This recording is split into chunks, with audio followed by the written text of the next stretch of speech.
बिस्मिल्लाहिर्रहमानिर्रहीम। आज से हमने वो सिलसिला शुरू किया है कि हम एक दूसरे के वॉच टाइम जो है वो कंप्लीट करेंगे, और वो भी व्हाट्सएप के ज़रिए। तो आज मैंने पहला जो लिंक शेयर किया है, ये हमने ग्रुप बनाया है वॉच टाइम कंप्लीट ग्रुप, ठीक है।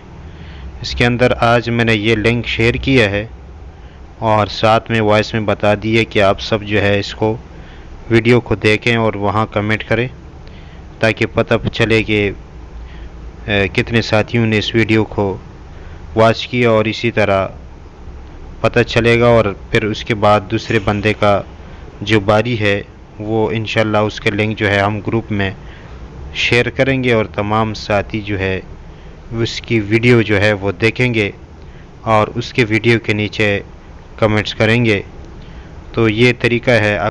अगर आप जो है अपना वॉच टाइम जो है वो कंप्लीट करना चाहते हो तो आप जो है हमारे साथ इस ग्रुप में शामिल हो सकते हैं। अल्लाह ताला आप सबको अपने हिफ्ज़ व अमान में रखे और अल्लाह ताला सबको जज़ाए खैर अता फ़रमाए।